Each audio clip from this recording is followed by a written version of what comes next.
Hi everyone, I'm Kelly Bowker and I'm a channel, and I just want to sit and discuss some things that I'm trying to figure out. And typically when I do this kind of connecting, because the energy of all of you who ever listen to this is going to help me to bring through the clarity that I'm looking for. So over the last couple of days, I've been thinking a lot about the present moment, which is always my topic, of course. On one of my most recent tribe meetings that I do on Zoom, a lady talked to me about the struggle that she has with her old thinking around meditation. And, she learned her meditation practices years and years and years ago, and the focus of the present moment. And she brought up like peeling a carrot, trying to focus on peeling the carrot. And she's like, it's starting to feel a little glitchy to her.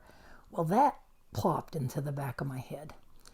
And then I've listened this weekend. I was blessed to happen on via a friend, Shaman Durek, who is absolutely wonderful. And every single thing that he says resonates with me practically. But as I was listening, there were some things that he talked about that I felt triggered around. I'm very delicate, and those are not great words for creation, I can tell you that. In the past, I have been susceptible to anything that feels judgy, those have-tos. They trigger me back to the childhood religious dogma. And I still work on that, so I'm just being honest about that. So when that triggered, this was yesterday morning, it triggered, I got that negative voice in my head that was like, see, you're not supposed to be doing that. And here you think it's okay for you to do it. And we're talking about drinking. And he was talking about the frequency of things and stuff. And so that voice came in my head. And I started to go into that self-judgment, that comparison. Have I been, because of the way I feel about it, have I been making this crap up that the guides have been giving me? All of this crap in my head started to go. But I quite quickly grabbed it hard and just said, stop. And then I know it was my higher self, shifted my mind back and said, okay, what is happening here? And it was all these shoulds. See, you should this and you should that, and this voice that was saying that. Now, right now I'm on a journey of trying to figure out exactly what that voice is. I think it's a lot of different things, but I also don't really think that it matters. For the sake of today and talking about this, let's just say that this is a little gremlin. It's a little gremlin. It's a little critter. It's a little trickster that's putting me into my... The minute that I identified it as a thing, another being in a way, that gave me a really good perspective. And I thought, okay. And then it was like I just got this wave of knowing after that. And because we also talked in our last group meeting about identifying the voices. We have all of these voices in our heads, identifying them and understanding them and having dominion and having sovereignty over them. I think that is the key. I want to have sovereignty because I know I create my own world. And I want to be the one that chooses the frequency of the thoughts in my head. Okay, so in that moment of clarity that the guides gave me, I just got back from a walk with Michael, so I'm sweating. In that moment, I got this knowing around, if the voice is saying anything from a place of comparison or judgment or negative or shoulds, no matter what it is, if it is coming, if there's any threads of those things, it's a gremlin. For the sake of conversation, it's a gremlin. It's not your higher self nudging you. So I said to them, when that clarity came through, I said, well, then how do we know when we're getting the nudges? And they showed me really quickly in my mind a couple of times in my life when just little stupid things. You go to the refrigerator and instead of grabbing the bottle of Gatorade or whatever, you grab the water. You don't think much about it. It's like, oh no, I think I'm going to have water. A nudge for the thing that might be a little bit better for you right now. And you're sensitive to the nudges. Michael, this is Sunday morning. Sunday mornings when I want to plop my butt on the couch and watch my videos and play on my computer the longest. Even retired, you have a little bit of guidelines to life. It's 7 o'clock and Michael's, let's go for a walk. It's like, God damn, we could go for a walk anytime today, but we got to do it at 7 a.m. Okay, here we go. And I just very quickly was like, yeah, I've got all day to be on the couch. I can do whatever I want. I don't need to be a slave to the clock. I'm retired. And I heard this the other day. I heard I'm rewired, and I like that because I definitely feel like I'm rewired. So it's those nudges. It's those gentle nudges that you just feel good about. But I do think it requires a sensitivity because, and I'm going to share this with you. So part of my journey a couple of years ago when I hit the wall and I wasn't okay and it started, I went into some counseling with an actual therapist, and she's the one that talked to me about being an empath, and the rest is history. But in that time when I wasn't okay, one of the big coming of age epiphanies of just humanness that I had to grab onto was my relationship with food, my relationship with shoulds, my relationship with my weight, my body, my looks, my age, all of it. I had to come to a place where I had to find my authentic self in all of those things. So on my journey to finding my authentic self on all those things, I didn't say no to myself around anything. If I felt if I wanted to eat a bag of chips, I ate the whole damn bag of chips. If I wanted to drink at 6 a.m., I drank at 6 a.m. If I wanted to have Black Russians instead of the nasty diety shit I used to drink, that's what I drank.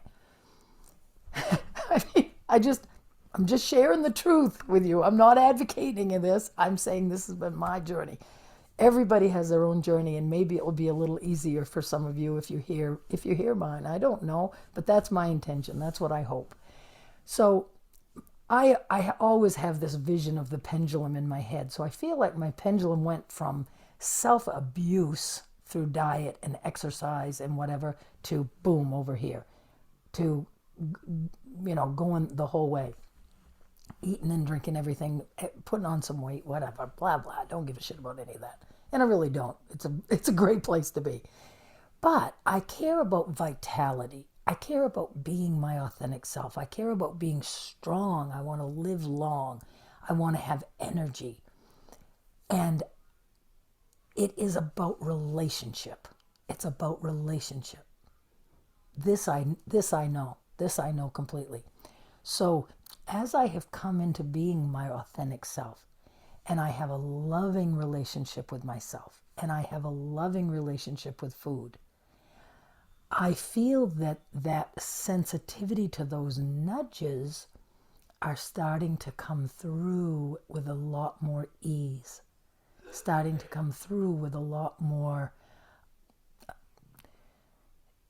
frequency and gentleness, and it not being any big deal. It's like, and okay, so that said, I know some of the great big pieces of the puzzle of manifesting. Some of those pieces are intention, free will, our sovereignty, and the fact that we're down here playing a virtual reality game, basically. But when you know all that and you can use it to your advantage, so how do I, who is an extension of source energy, I've incarnated into this body, and I have forgotten every single thing that I know about being sovereign and about the power that we all have access to. How how do you move forward? How do I change patterns? How do I, let go of the 61 years of doing things a certain way? I utilize my intention and I utilize my words. So the other day I set the intention, I want to not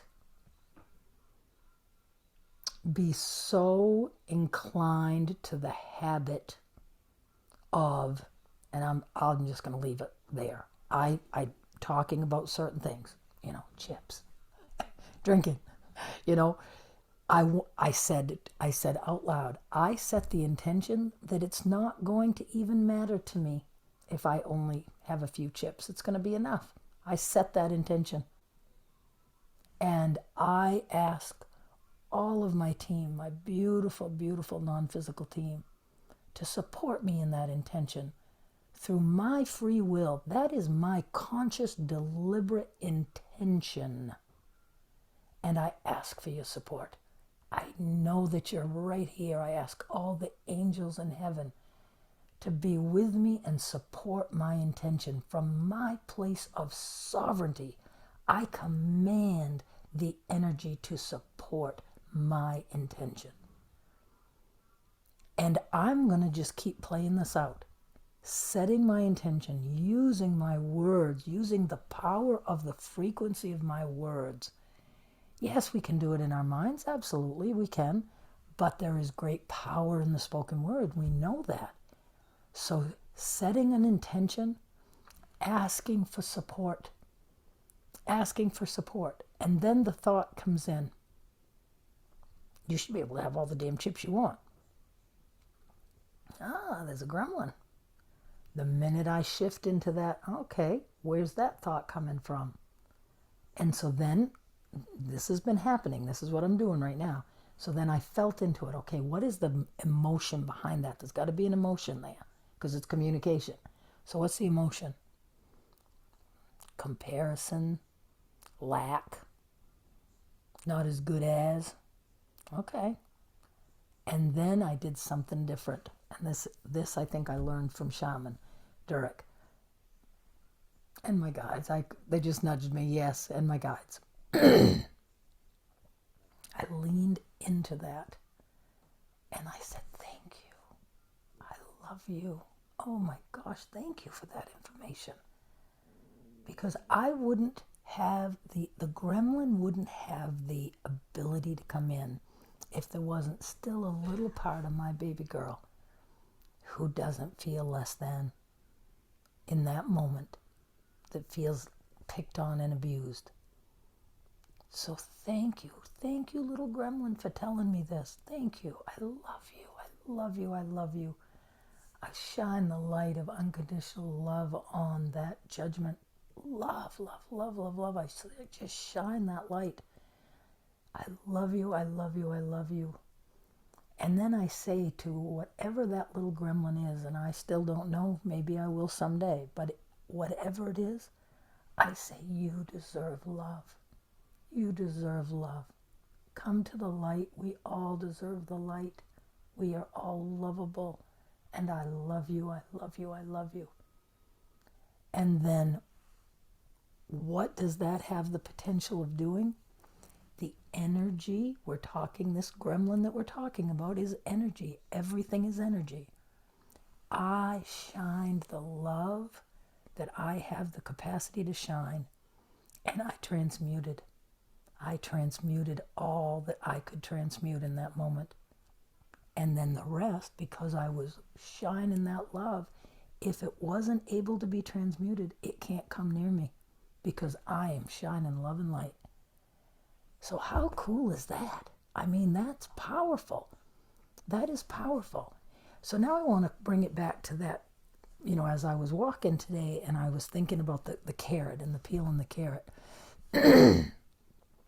Being in the present moment doesn't mean that you are focused deliberately on your hands as they go down the carrot and you're seeing the color and you're smelling the smells. That is all a technique to bring you back to the present moment. Okay.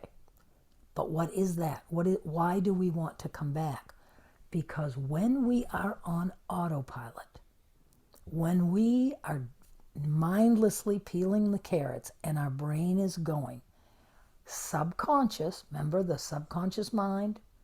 The subconscious mind is running 95% of the time for most humans. That subconscious mind is either in the future. Oh God, what should I don't know, what should I do for this? Oh my God, what about that? Oh jeepers, oh, I'm so worried about Corey. I'm so worried about Miranda. Oh, what about the babies? Oh my God, how are they feeling? Oh, blah, blah, blah, blah. Feel the energy of that. That sucks. We don't want that. Or you go into the past. Oh, why did I do that? Oh my God, I'm so embarrassed that I did that. Oh, I should have done better at this. And oh, why didn't I do that? And that is what we are intentionally releasing. Now, if I want to be in my present moment, peeling my carrots, breathing into my heart with the oneness and the knowing of my connection, that's where I start. I try to. I'm working on all this. Hallelujah, I am working on it all. But I'm just sharing it because as a teacher, I know that when you teach it, it solidifies it. So these concepts have been bouncing around for me in the last 3 or 4 days, ever since I had my last tribe meeting.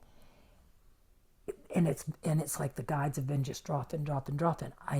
I could have sat down with my journal, and I would invite any of you. Journaling around these concepts is very great. It's powerful. But so is what I'm doing right now. It's the same thing. It's getting it in order, getting it to clarify. So back to the present moment.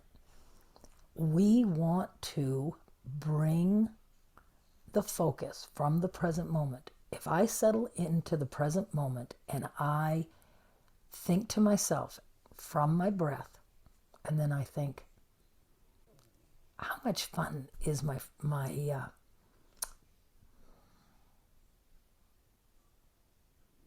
and I think to myself, how much fun is my retreat going to be? Oh my goodness, I'm so excited. I'm filled with anticipation about the retreat that I'm going on. I've been invited to speak, which is really, really exciting. I would put it out there to share with everybody, and I hope to be able to do that someday. But this time it's a small retreat, and there's not enough room to invite any of the people that would be interested to see me in person. So someday it's in my sandbox. But again, sandboxes, another thing. What better use of your present moment to jump into one of your sandboxes and to think, isn't it going to be great when I'm sitting in front of a room full of 20 or 30 people and I'm physically going to be able to feel their energy, or I'm even going to be able to touch them? How cool is that going to be? What might happen? The anticipation of oh my goodness, what could happen at this thing? I'm so excited about that. As I talk about it, as I think about that, do you feel the energy rise? That's creative. I'm not just creating that retreat. I'm creating anticipation. I'm creating excitement and wonder and awe and childlike holy crapness. That's the magic of life, you guys. That's the magic of frickin' life. So it isn't that we have to be so focused on the feeling of the couch under our butts. Be in the present moment, absorbing the present. No, it isn't that. Yes, there are times when maybe what is going on in the present moment, there could be some observation and some enjoyment that we might miss because of the subconscious mind taking us away. So you make your decision. You bring the subconscious mind under your control. You observe what's happening around you. Okay, I'm sitting in my bedroom, not much action going on here. What do I want to do? What do I want to play? Mike and I were walking, and in my mind, I started to see my unicorns walking beside me. And then I started to look into the trees and pretend that I could see. Now, I don't see this stuff, you guys. I know I'm always saying something crazy that's going on in my life. I don't see them outside of myself. I see them in my consciousness. So I saw my beautiful unicorns walking with us, and then I started to look into the trees, and I've read things about how every tree and every plant has little gnomes and little elementals, I think they're called. Maybe I'm not sure about that, but I think so. These little critters, these beautiful little critters that are part of our lives that we can't see. They're in a different dimension. And so I started to look into the tree and go, I thank you for being with me this morning. This is so much fun. Isn't this a beautiful day? And I just, in my mind, I just started to interact with the magic. The magic. How cool will it be? Notice I said, will it be? When I look into that tree and I see the little gnome sitting on the branch. How wonderful will that be? I'm just waiting for that day. It's going to happen. I know it's going to happen. So I just wanted to share some of this rambling with you all. I loved how Shaman Durek, he spoke so much of my truth, because one of the things that he said was, I live a life of magic. Living, I've heard him now quote this twice, that when Jesus was asked, how do you get to heaven?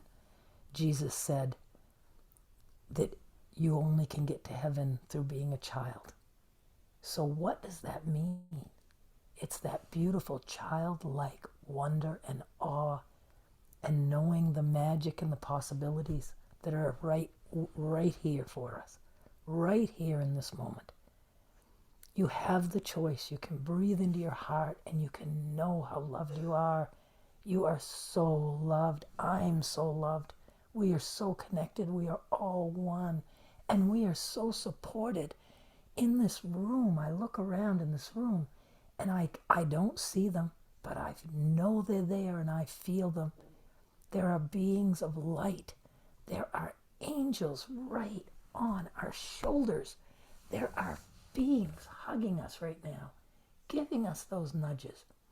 So when you hear the voice that says the grump and the shoulds, see it as a gremlin. Get the perspective. What do you have to say to me?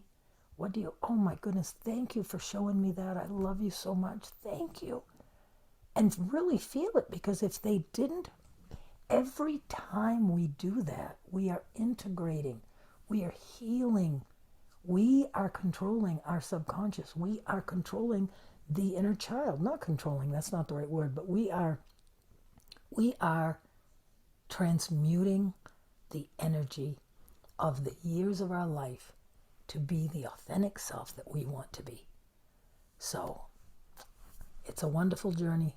It's a wonderful journey. I would love it if you folks would join me. If you want to be part of my tribe, send me your email address to kellybowker7@gmail.com and I'll add you to my tribe list. And I usually, once a week at least, I send out an email that says what's coming up, if I have any one-to-one appointments available, if I'm going to be doing, I'm trying to come up with the right name. So if you listen to this and you get a better name for me, I'm thinking, because I love the word tribe, that we're a tribe, that we're a supportive tribe. So it's like, is it a tribal meeting? Is it a tribe? I don't know.